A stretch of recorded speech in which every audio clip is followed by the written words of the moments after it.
সম্পর্ক না ওই রকম মুখে মুখে বলে বলে কোনো সময় পসিবল না। মৌখিকভাবে আমার এই সম্পর্কের সাথে আমার এই হয়েছে, ওই সম্পর্কের সাথে আমার ওই হয়েছে, এরকম বড় বড় বুকনিবাজি মুখের মধ্যে দিলে পরে না খুব হাসি পায়। এর থেকে বেটার কি বলতো, সেই সম্পর্কগুলোকে যদি ফিজিক্যালি আমরা হ্যান্ডেল করি আর সেই মানুষগুলোর ফিলিংসগুলোকে আমরা বুঝতে পারি, নিজেদের ফিলিংসগুলো সেই মানুষগুলোকে বোঝাতে পারি, তাহলে মনে হয় ওটা সবচেয়ে বেশি বেটার হয়। কারণ ওয়াইটির বাজারে সম্পর্কের তো অবস্থা তো তোমরা দেখেছো, অনেক কিছু হয়েছে, অনেক প্রশ্নের সম্মুখীন হয়েছি, কিন্তু কোথাও না কোথাও হয়তো এই শুয়ের সাথে আমার সখ্যতাটা অনেকেই মেনে নিতে পারেনি বা ডাইজেস্ট করতে পারেনি। অ্যাকচুয়ালি ওর কর্মকাণ্ড মানে কিছু এমন হয়েছিল, দেখো কম বেশি ভুল আমরা সবাই করেছি, ওই বললাম না কারুর কম কারুর বেশি। আমার দিক দিয়ে অনেকে বিচার করে ভাবে যে হ্যাঁ বলতো, তোমাকে বলতো, কিন্তু ছেলেদেরকে বলা, মা বাবাকে বলা, এগুলো না বললেও পারতো। এখান থেকে একটা রাগ বিদ্বেষ, সবার দেখো মানুষ মাত্রই তো আলাদা আলাদা মানুষ, তাদের মন আলাদা, মানসিকতা আলাদা, তো সবাইকে আমি করতে পারবো না, যেমন সবাইকে ইন্ডিভিজুয়ালি বোঝাতেও পারবো না। তাই আমি এইটুকু তাদের উদ্দেশ্যে বলতে পারি যে মনের মধ্যে কোনো দ্বিধাদ্বন্দ্ব রেখো না, আমি আমার জায়গায় ঠিক আছি, শুয়ের জায়গায় ঠিক আছে, ঠিক আছে। কেউ কাউকে ঠকানো বা এইরকম কোনো মানসিকতা আমার মধ্যেও ছিল না। আর আমার সাথে ও কথা বলে আমাকেও সেটা বোঝায়নি যে তার সাথে আমার কোনো রকম কোনো, হ্যাঁ মানুষের সাথে দুবার কথা বলা বা কিছু কথোপকথন হওয়া, সেটা যদি খারাপের দিকে যায়, এতদিন তো এত কিছু মানুষ কথা বলতো আর পেছনে প্ল্যানিং প্লটিং হতো। মেবি আমি যাদের যাদের সাথে কথা বলেছি আজ অবধি আমার কাছের হোক দূরের হোক যেমনই হোক না কেন, কোনোদিনও কারোর সাথে নোংরা কথা, বাজে মানসিকতা, তাদের প্রতি বাজে কোনো মনোভাব নিয়ে কখনো আমি কোনো উদ্দেশ্য বহন করে কখনো কারোর সাথে কথা বলিনি। আর কেউ আমার কাছে উদ্দেশ্য বহন করে এসে কোনো রকম কোনো কিছু করার চেষ্টা করেনি, এইটুকু আমি পরিষ্কার জানিয়ে দিলাম। কারণ অনেকেরই ধারণা এটা হতে পারে এই এমএসএল এর বিষয়টা, যে হয়তো এই কথাটা বলেছে তার মানে কি এমএসএল এর বিষয়ে কোনো রকম, না এরকম না, ওর তরফ থেকে কোনোদিনও কিছু ছিল আর আমার তরফ থেকে তো ছেড়েই দাও। হ্যাঁ এইরকম কোনো রকম সেটিং পেটিং, কোনো রকম আমাকে দিয়ে কোনো কাজ হাসিল করে নেওয়ার মতন আমি সেই গন্ধ বা আভাস কোনোটাই পাইনি। সে যদি দেখাতো বা বোঝাতো আমি তো কিছু হলেও বুঝতে পারতাম না, সেরকম কিছু দেখিনি। তাই এইটা কেউ মনের মধ্যে পুষে রেখো না যে রিম্পার কাছে হয়তো কোনো রকম কোনো উদ্দেশ্য বহন করেছিল বা কোনো রকম উদ্দেশ্য থেকে কোনো কিছু একটা খারাপ হতো, না এরকম কিছুই হয়নি। আজকে যদি সেরকম কিছু হতো, আজকে পুনরায় যখন ওর কিছু ভুলভ্রান্তি দেখছি, না আমি ওকে না ও আমাকে রিপ্লাই এইভাবে করতে পারতাম, ঠিক আছে। যদি অতিরিক্ত খারাপ কিছু হতো তাহলে আমরা সেই লেভেলে গিয়ে ঝগড়া করতাম, কারণ সেরকম কোনো কিছু হয়নি। এটা কিছু মানুষকে ক্লিয়ার করে দিলাম। আর গতকালকে দীপ্তিদির একটা লাইভ চলেছিল, সেই লাইভে সবাই প্রচণ্ড পরিমাণে আপ্রাণ চেষ্টা করে গেছে এই সৌরভের সাথে আমার একটা বোঝাপড়া, ভুল বোঝাবুঝিটা ঠিক করে নেওয়া, যে ভাই, হ্যাঁ ভাই হিসাবে অবশ্যই করে ভাইয়ের জায়গায় যেটা মেনেছি। আমি তো যেদিন ভিডিও করেছি সৌরভকে নিয়ে, আমি তো সেদিন বলেছি যে তোর মতন আমার আরেকটা ভাইও আছে, ও এই কথাটা কানে শোনেনি, এই কথাটা ও কানে শোনেনি যে তোর মতন আমার আরেকটা ভাইও আছে, মানে আমি শুভর কথা বলেছি, আরেকজন তো দীপ ভাই আছেই, দীপ সবার কাছে যায়, সোনামা বলে ডাকে আমাকে, না এই যে শুভ সামনাসামনি আমাকে দেখেছে, শুভ সামনাসামনি দেখেছে, অনেক কিছু জিনিস আমাকে বুঝিয়েছে, আমি এগুলো বুঝেছি, বোঝার চেষ্টা করেছি, হ্যাঁ রিম্পাদি এই জায়গাটা তোমার ঠিক হয় না, এইখানটা তুমি একটু বুঝে চলবে, এইগুলো অ্যাজ এ ভালোবাসার পার্সন তারা বলবেই, বলার অধিকার সৌরভেরও আছে, এটা বোঝো তোমরা, সৌরভেরও আছে বলার অধিকার, ও বলেছে, বাট ওর বলাটাতে রিম্পাদির প্রতি বিশ্বাসের জায়গায় চার্জ করা বেশি ছিল, আঙ্গুল তোলা বেশি ছিল, তো সেইটা আমার খারাপ লেগেছে। তার থেকেও বেশি খারাপ লেগেছে গতকালকে যখন আমাকে আমার লাইফ চলাকালীন যখন পল্লবী এসে বলল যে রিম্পাদি যাও যাও, তোমাকে দীপ্তি আন্টি ডাকছে, তুমি যাও। আমি যখন নিজের লাইফ বন্ধ করে গেলাম, ওখানে সব কিছু ভালো চলছিল, আমাকে আসতে দেখেই Sourav in the mean time বললো কি যে বাই টাটা, এখন আমি বেরোচ্ছি। ও কিন্তু একবারও বলেনি যে আমার একটা আর্জেন্ট কল এসেছে আমি যাচ্ছি, ঠিক আছে। সবাই জোরাজুরি করাতে ও পুনরায় আসে, এসে বলে না আমি এরকম মাঝে মধ্যেই বেরোবো, আমার একটা কল আসছে, ঠিক আছে। অ্যাকচুয়ালি সেটা না, ওটা একটা অজুহাত, ওটা একটা অজুহাত। যদি অজুহাত না হতো ও প্রথমেই সেটা বলতো। ও আমার কমেন্ট দেখার সাথে সাথে ওখানে বাই আমি চললাম বলে ও এই ইনসাল্টটা করতে পারতো না। অবশ্যই করে কিছু সম্পর্ক সময়ের ওপরে ছেড়ে দিতে হয়, এই সম্পর্কটাও ছেড়ে দিলাম, আমি ছেড়ে দিলাম, কিন্তু ওটা আমারও খারাপ লেগেছে। ও যদি সাথে সাথে ওই এসেই আমাকে দেখে বেরিয়ে যাওয়ার মতন কথা বলে, মানে ও এমন একটা সিচুয়েশন ক্রিয়েট করার চেষ্টা করলো যে রিম্পাদি এসেছে, আমার এখানে থাকাটা ঠিক না, তোমরা তার সাথে বকবক করে নাও, নেক্সট লাইভে আমি আসবো, সে তো বলে গেল। অবশ্যই অবশ্যই আমি এবার থেকে লাইভ দেখলেও আমি কমেন্ট করব না, কারণ অসুবিধা হয়ে যাচ্ছে না, সৌরভের ইনসিকিউরিটি হচ্ছে বা সৌরভ পছন্দ করছে না, হ্যাঁ, তো সেখান থেকে দাঁড়িয়ে আমি কেন অন্যের ইনসিকিউরিটির কারণ হতে যাব? তো তাই আমি বলবো কিছু সম্পর্ক সময়ের ওপরে ছেড়ে দিতে হয়, আর কিছু সম্পর্ক যদি মানে না জোড়া লাগানোর মতন হয় ছেড়ে দিতে হয়, একদমই ছেড়ে দিতে হয় সেটাকে। হ্যাঁ, সে তার মতন ভালো থাকুক, আমি আমার মতন ভালো থাকি। আশা করি এটা আমি আমার ভালোবাসার মানুষদের উদ্দেশ্যে পরিষ্কার বোঝাতে পারলাম। এইবার আসি মেন কথায়। এখন যে ভিডিওটা নিয়ে করতে বসেছি এটা সেন্সেশনকে নিয়ে ভিডিও করব। অবশ্যই করে আমি একটা ভিডিও দেখলাম পম্পির, তো ভিডিওটা দেখে আমি যেন আমার ফ্ল্যাশব্যাকে সমস্ত জিনিস উঠে আসলো, তো ভাবলাম সেটা নিয়ে তোমাদের সাথে একটু আলোচনা করি। প্রতিনিয়ত ভিডিও শুরু আমরা দিনের শুরুতে করি, কারুর দোষ ধরি, কারুর গুণ ধরি। আজকে না হয় সবাই মিলে একটা মানুষের জন্য প্রার্থনা করি যে সেই মানুষটা তাড়াতাড়ি সুস্থ হয়ে উঠুক, কারণ এই সিচুয়েশনের মধ্যে দিয়ে আমি গেছি, তো আমি জানি যে পম্পিদের পরিবারে কি চলছে। যাই হোক, তার আগে বলি welcome back to my channel. কেমন আছো তোমরা সবাই? আশা করি সবাই ভালো আছো, আমিও ভালো আছি। দিনের ফার্স্ট ভিডিও, আর অবশ্যই করে খুবই ইম্পর্টেন্ট একটা ভিডিও, কারণ মানুষ লোক দেখানোর জন্য অনেক কিছু করতে পারে। যেমন শুয়ের আজকের ভিডিওর থাম্বনেলটা আমি দেখলাম যে আজকে অনেকেরই মুখ পুড়বে, কারণ শাশুড়ি এমন একটা কাণ্ড ঘটিয়েছে। তো দেখো, শাশুড়ি ওর, সংসার ওর, শ্বশুরবাড়ি ওর, মুখ পুড়বে আমাদের। যে সম্পর্কগুলোকে ও সঠিকভাবে বহন করতে পারেনি, সেই সম্পর্ক জোড়া লাগুক বা ভাঙা যাক, এতে আমাদের মুখ পোড়ার তো কোনো প্রশ্নই নেই, তাই না? তো এই বিষয় নিয়ে অবশ্যই করে আমি নেক্সট ভিডিওতে আসবো। তো ওই লাইনটাকে তুলে নিয়ে আমি এখন কিছু কথা বলবো। তো পম্পির ভিডিওটা দেখলাম, পম্পির ভিডিওটা দেখার পরে আমি সত্যি সত্যি নিজের পুরনো স্মৃতি আমার একদম চোখের সামনে নিমেষে সমস্তটা হেঁটে বেরিয়ে গেল। সবাই জানো মেজমার শরীর ভীষণ খারাপ। হ্যাঁ, গতকালকে মেবি মেজমাকে হসপিটালাইজ করতে হয়েছে, মানে অরিন্দমদার মাকে হসপিটালাইজ করতে হয়েছে, কারণ ওনার ক্রিটিক্যাল সিচুয়েশান। গা কাঁপুনি দেয়, কাঁপুনি দিয়ে রাত্রিবেলা ওনার কী প্রবলেম হয়েছে উনি নিজেই বুঝতে পারছিলেন না। বাট যখন রাতের দিকে যখন কী বলে পম্পির মেয়ে যখন দেখতে যায়, দেখতে গিয়ে দেখে যে একটা ব্যাড স্মেল আসছে ঘর থেকে।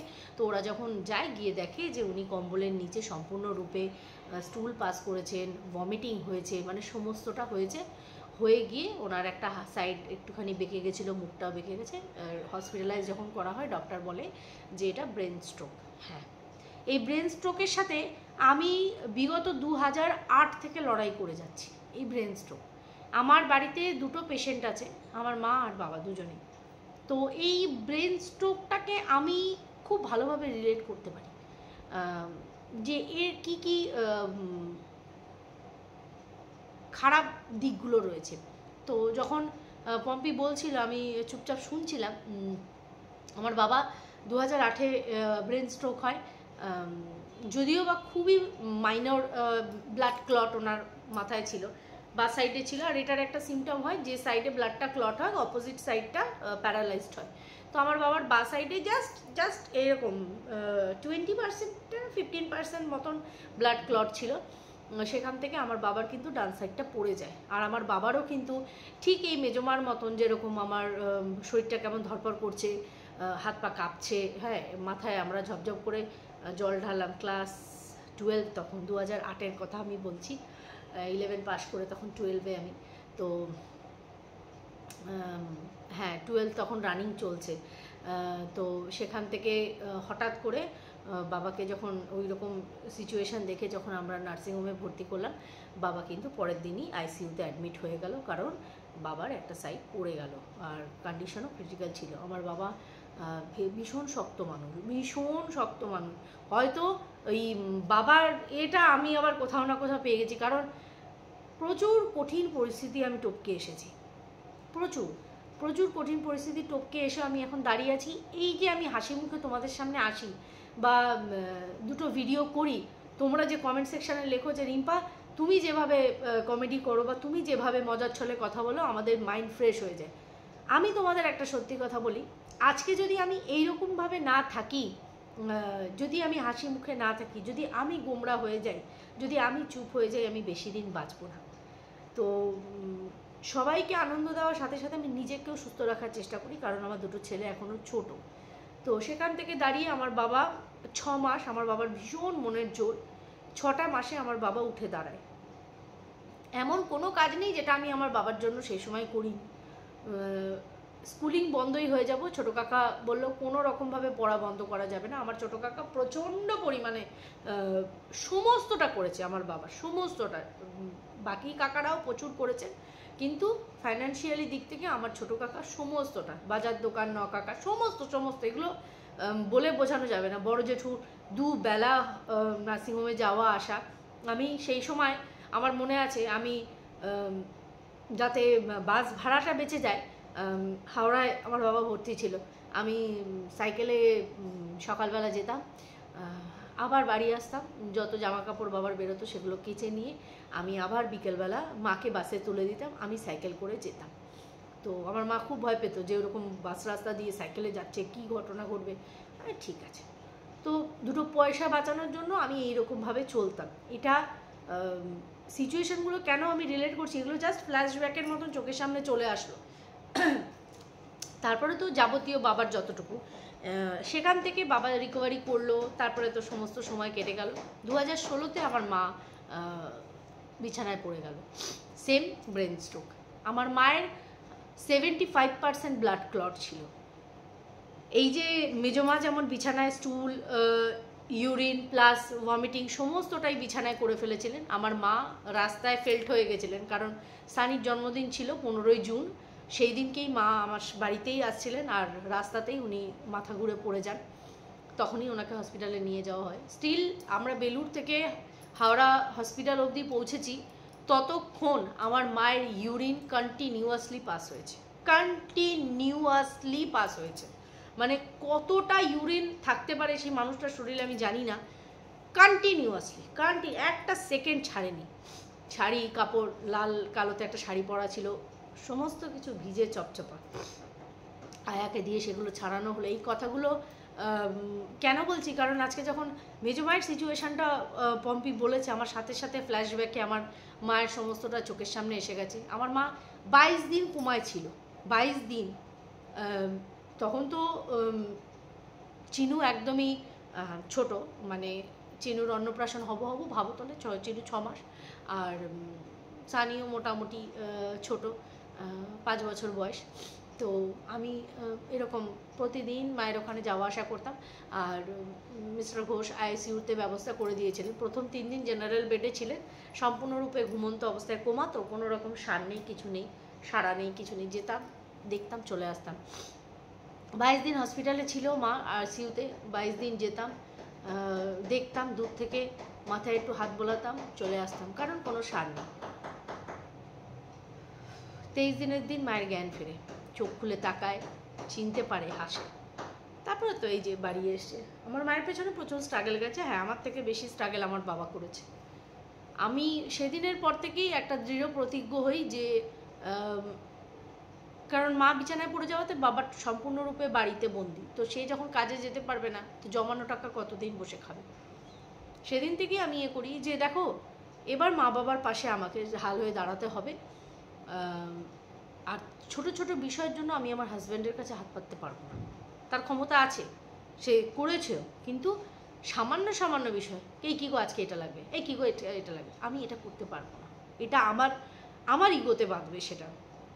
তো আমি তখন এই ইউটিউবের জার্নি শুরু করার কথা ভাবলাম। আর মনের মধ্যে সব সময় ছিল যে চ্যানেলটা কোনোভাবে মনিটাইজ হয়ে যাক, যা আসে যতটুকু আসে। তারপরে তো এখন সেটা প্যাশন, আমার প্রফেশন হয়ে গেছে। অনেক শুনেছি, এই মা বাবাকে নিয়ে প্রচুর শুনেছি দুস্থ। এমন কথাও বলেছে যে সামলাতে পারিস না, যখন ওয়াইটি থেকে কামিয়ে খাওয়াতে হচ্ছে, দোকান থেকে বিষ এনে খাইয়ে দুটোকেই মেরে দে, তাহলে হয়তো আর এই এত তোকে কসরত করতে হবে না, গালিগালাজ করতে হবে না, গালিগালাজ খেতে হবে না। অনেক শুনেছি, তবু আমি দাঁতে দাঁত চেপেছিলাম। মানুষকে কি অ্যাটাক করিনি? হ্যাঁ করেছি, আমার যতটুকু ক্ষমতায় কুলিয়েছে আমি মানুষকে অ্যাটাক করেছি, কিন্তু পেরে উঠিনি, অত নোংরাভাবে অ্যাটাক করতে পারিনি।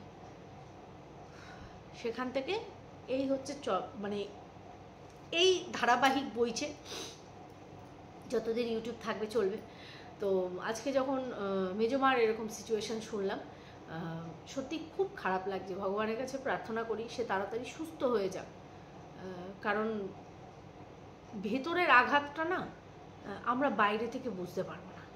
বাইরে থেকে খুব ভালো মনে হয়, কিন্তু ভেতরে যে আঘাতটা, সেই আঘাতটা কিন্তু চোখে দেখা যায় না, কিন্তু সেটা খুব বাজেভাবে অ্যাটাক করে, খুব বাজেভাবে, আর সেটাই রূপান্তরিত হয় এই সেরিব্রালের মতন স্ট্রোকে।